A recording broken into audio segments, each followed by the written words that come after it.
What's going on, guys? It's Chase and Jimmy Buckets from Ghost Picks Against the Spread. Episode number 8 of the Facts First podcast. We're going to do a small little talk the chalk segment for you guys and let you know what our initial thoughts are for a huge weekend in college football. Conference championships going on. But first things first, obviously, hit us up on our website, ghostpicksats.com. Go to the YouTube channel, follow Jimmy, myself, the rest of the guys that we have. 5 expert handicappers at the site. And anything that you ever need to be a more successful sports bettor and investor, we've got you covered. Jimmy, kick it off and let's tell the people what we've got coming up this weekend. We're going to be champions this weekend, no doubt.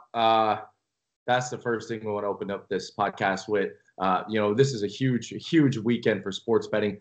I mean, we're talking so many championship games, so much potential. We have some of the, one of the more explosive offenses trying to sneak in the top 4. What's going to lay out? We're going to break that down for you guys in depth. But first, like Chase said, if you're not subscribed, make sure you subscribe. We have tons of deals. And a quick little intro. Chase and I, our last duo package that we had was nothing, short of an absolute blowout. And we have one coming up this weekend. So if you're hearing this podcast early Wednesday, Thursday to Sunday, we are running a Veterans Duo podcast or Veterans Duo package, which is Thursday to Sunday. Chase and I link it up, and you guys definitely don't want to miss out on that. But more importantly, let's get into that content while you're here. You guys know the website. You guys know the numbers. Check the description below. From this point on, we're talking strictly facts. MAC championship game, Friday football, Northern Illinois versus Buffalo. Make sure you guys understand where majority of these championship games are being played. This one's going to be in Detroit, Michigan.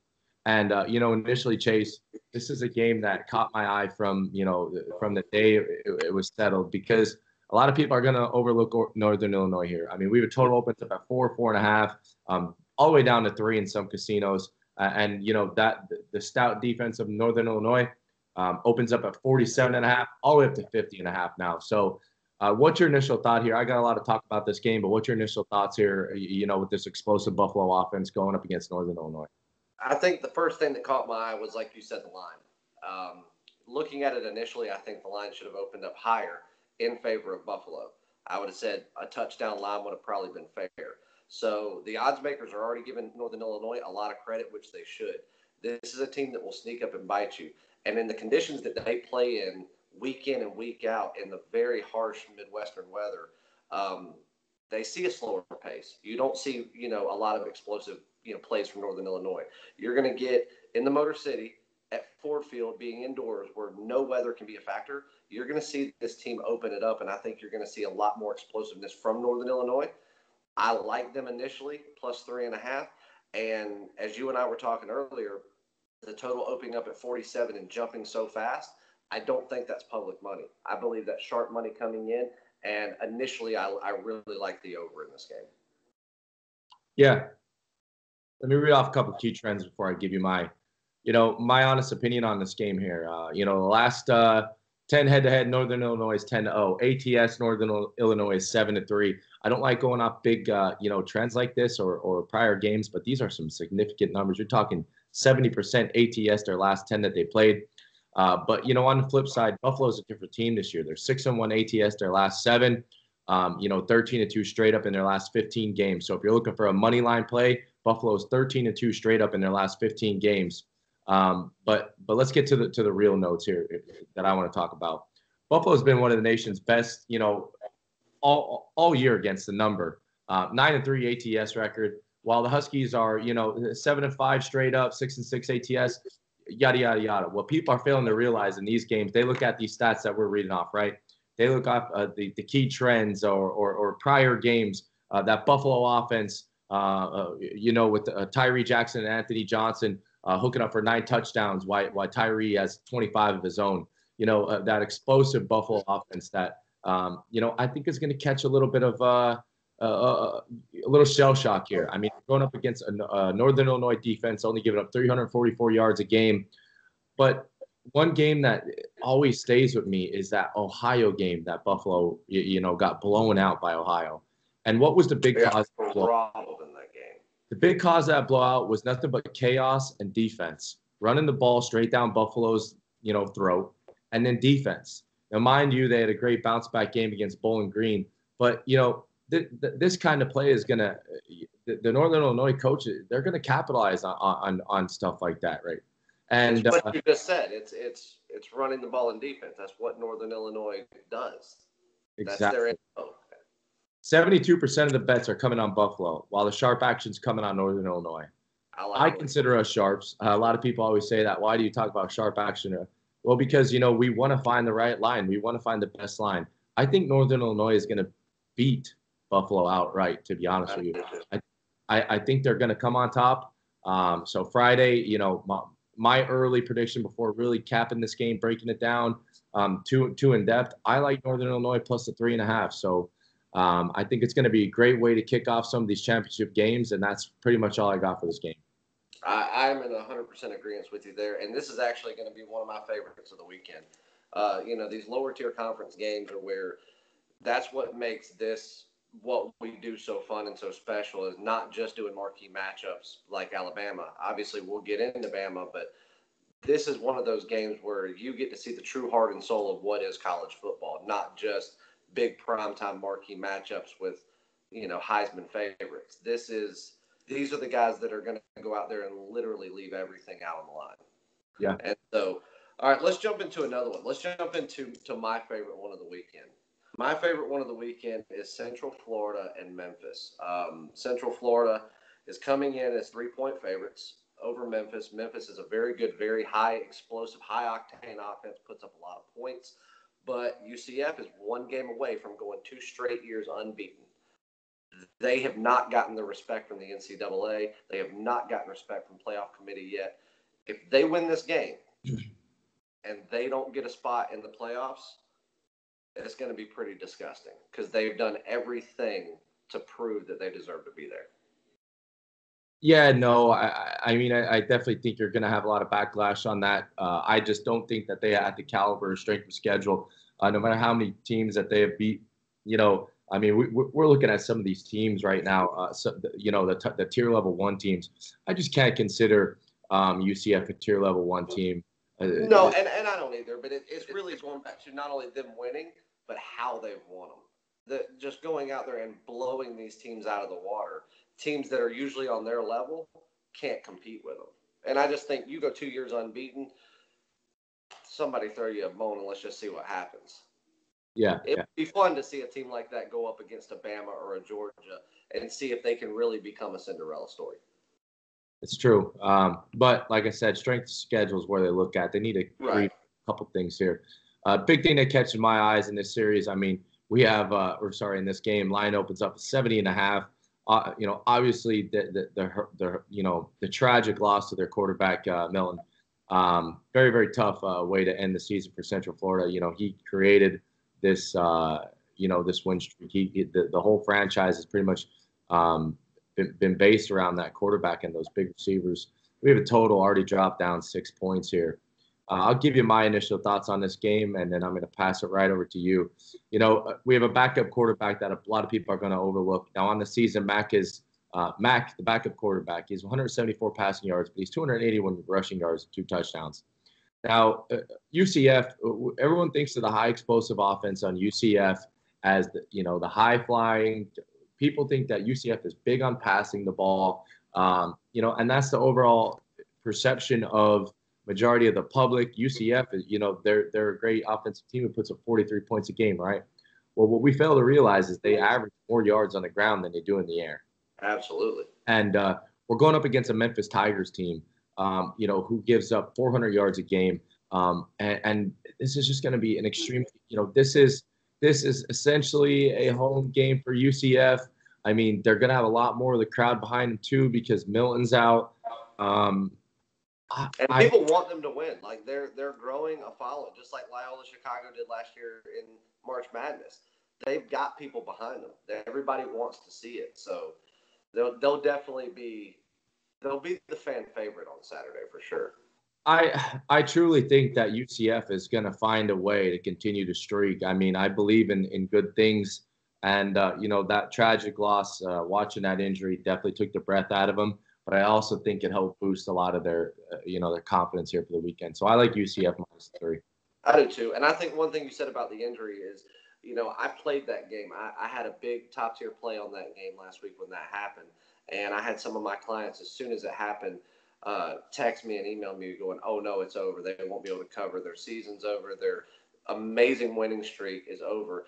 But the way that team capitalized after that injury to not only show the talent of what their backup quarterback is, but to show the rhythm that team still had to play with him and not be used to it. Nobody can say that they're used to playing with somebody that comes in for one half of football. They really went out there and showed how well-rounded this team is, how well coached they are, and how well they gel together. And that speaks volume to me, even though they're going up against a very stout Memphis team. And this Memphis team, if anybody can give them a run for their money, we know Memphis can. Yep. But I don't know. It's the resilience. It's how well they're coached and how well they focus on the task at hand. I really like UCF in this game. Initial thought. Big keys for me. UCF's 10-0 in its last 10 in the series. 26 degrees, 78 degrees. So we're gonna have a great day. Chance of rain, 10-mile-an-hour winds. So I'm expecting to see a lot of running. And who's the advantage in the run game is UCF. So I like UCF -3, kind of to carry on. Careful with that total, guys. Yes, this should be a high-scoring game. Yes, Memphis gives up, a lot of ground yards, but let me tell you something. They know this team very well, and UCF is not the passing team most people think they are. They look at a score like 43 and they go, oh, they threw it into the end zone every time. No, their legs do a lot of the work, so don't just assume the over right off the bat. Really dig into this one. Okay, where we headed next, Chase? All right, let's go. Let's go ahead and do Bama and Georgia. We got the SEC championship in Atlanta, Georgia, at the Mercedes-Benz Superdome. Bama's opening up at -13 favorites. I'm seeing it at 13.5 pretty much across the board now. I think this is a fairly sharp line. I really do. I see it kind of back and forth a lot, 13.5. So there's not. Public and sharps are all kind of just moving, in transition with each other right now. That could obviously change come Saturday, but I think this line's fairly sharp. I feel like they just played not too long ago, Exactly. It seems like it was just the other week. That's the outcome for Georgia. I don't know, man. Just looking at the way that Bama's played all year. I'm gonna give you my initial thoughts on this right here. And this is all I got to say about this. I don't like Jake Fromm. I don't think he's a good quarterback. I don't like Georgia's little weak schedule here that they have brewing up. I think a lot of the teams that they played been overrated. Kentucky fell off there for a while. They don't have an offense. They beat Kentucky by 14. They handled Florida, which was an impressive win. They should have lost to LSU by 24. They had a backdoor cover. Vanderbilt's not an offensive team whatsoever. Tennessee's not an offensive team. They struggled with Missouri there, to be quite frank with you. Missouri had a great second half, but at the end of the day, Missouri's defense is so bad that they weren't able to capitalize on that run game. That's one of those games where Georgia can kind of run the game out, and so on and so forth here for the schedule. Here's what I know, and here's what I do know. Tua is the MVP of college football. No doubt about it. 36. No matter what happens the rest of the year, he's got it. They have never played a true team this year. Georgia hasn't played a true team this year. This week they are going to play. And let me tell you something about Alabama. Every big game that they had, someone thought that they might not cover, that there was a hope for somebody to maybe squeeze through on a halftime. Not the Citadels, not the Tennessees, none of that stuff. I'm talking Mississippi State, LSU, Auburn, these games. A lot of the games makes you and I were on. A lot of those games we played where everybody would, look at a game, not saying the Citadel because that just recently happened, but these smaller tier games where they'll go out there and not cover a 50-point spread. Guys, 50 points in football, that's basketball numbers. But they'll go out there and when they really play the true competition, the SEC West, the toughest division in all of college football. When they go out there and do that, they throttle them and make it look easy, home or away, and they move on to the next week. And Nick Saban continues to cram it down people's throats. He will not go out here and be satisfied just walking away with the trophy. He wants to walk out here, control it from the very start, and make Georgia ready to leave at halftime. Georgia gets blown out here. Do they stay as the number 4 seed? Yes or no? No, I don't believe so. Georgia's got a lot on their shoulders this game. Yeah, this is do or die for them. Alabama really. The thing is, Alabama could kind of be like last year. They could lose this game. You never know what can happen. They could still get that phone call. But Georgia, they lose this game, it's over. Alabama loses, don't matter. They're in. Here's a big thing for me, which the only thing that scares me on this line a little bit, is that if Georgia loses this game, it's their season. Kirby Smart knows it. The whole world knows it. And he's a Saban guy too. He knows what Saban's about. Yep. I mean, and let me tell you something. Kirby didn't work for Saban for as long as he did and was successful as he was because he's an idiot. If there's anybody that Nick Saban's going to pay attention to this year, it's going to be Kirby Smart. But there's a reason that Kirby worked for Saban. That's because Saban is the best. And no doubt. He's going to go out there and prove it this week. They're the best team in college football. There's nobody out there that I would rank, up there with them. With all that being said, man, I like Alabama minus the number. I think 2 touchdowns is comfortable. It could, if we were sitting at an even 2 touchdowns, or you could even take it a little bit higher, and I'd still be comfortable with it. All right, where are we moving next? Let's jump into 2 more. Let's do Clemson and Pitt. So we got Clemson and Pittsburgh in the ACC Championship, Charlotte, North Carolina, Bank of America Stadium. Clemson opens up as, a very significant favorite. We're already sitting at almost 4 touchdowns, 27.5 right now. Do we think that, just looking at this, obviously Clemson's the superior team. That's not a question. Everybody knows how I feel about the university, but I'll give credit where credit's due. This is a very good football team. But 4 touchdowns against a team that hangs with them very well and is a team that knows how to play defense against them. And I think that could be the deciding factor. So I'll let you start with yours, and I'll wrap it up on this one. Okay, I'm going to be very short and sweet because I'd like to hit the other 2 big games after this one. I like Clemson to cover the spread here, and I'm going to tell you why. We may be on the opposite sides here of this game, but Pitt has nothing to play for. Pitt has something to play for, obviously, but Clemson has their season to play for, and let me tell you why. So Clemson blows out Pittsburgh, right? They stay as the number 2 seed. Clemson somehow manages to barely squeak by this. Now we're talking to bump them down in rankings, and there's two outcomes of this game. Clemson stays as the number 2 seed, and they're they're minus points against Notre Dame, or if this is the way they stand here as the number 3 seed, or they somehow drop down and now they're now they're plus. They play Bama and they're plus 14. Sorry, that's what I'm going to say. So They're looking at minus 4 or 5, I think, or 3 or something like that against Notre Dame already, and so they're either looking to play Bama or play Notre Dame. I think this is one game they put their foot down. I think this line is really high for a reason. And to be honest with you, we're definitely going to see what they're about here. Hey, tell you what, last week, Clemson could have blew the doors. They had a lot of drop touchdown passes. So a lot of people are going to get this one. And they let a lot happen in the very early going of that game. I mean, talk about a big rivalry game like that, South Carolina and Clemson, it took the second half to win that game. Because they didn't go into the locker room saying it's over. They knew they had to play their ball. I'm going to agree with you. I think that Clemson blows the doors off of them. However, this, if any time, and I don't bet live. I don't do live betting. This would be a game that you could bet live. See how it starts. See how the first quarter goes. Because let me tell you something. Nobody thought in a million years that 2 years ago Pitt was going to walk into Death Valley and even have a prayer. And they walked out there, controlled it for 4 quarters, and won the game. So, like you said, Pitt, this is their Super Bowl. So not only win the ACC championship, but take down one of the top teams in college football. But it's like you said, who do they want to play? And where do you want to be favored at? I don't think that Clemson wants to see Alabama in the semifinals because that, again, there's your Super Bowl. They want to see Notre Dame. And to be honest with you, that's the game I want to see.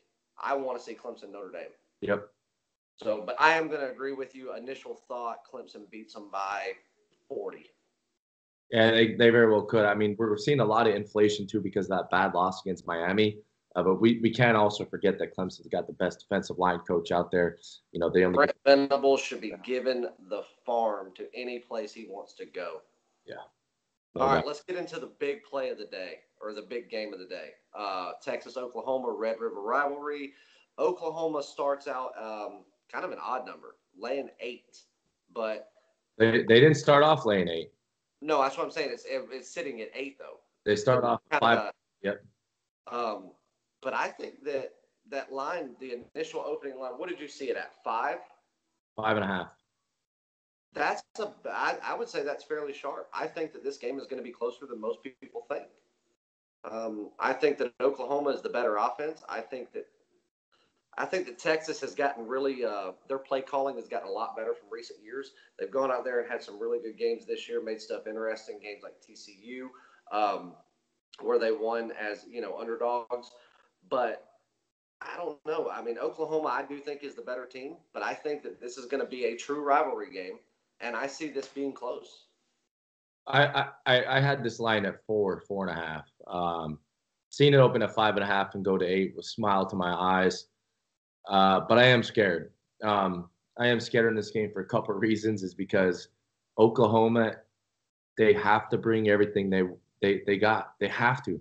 I know Texas. This is a Big 12 championship game, and fortunately for Texas, it's down in Arlington, so it's going to be filled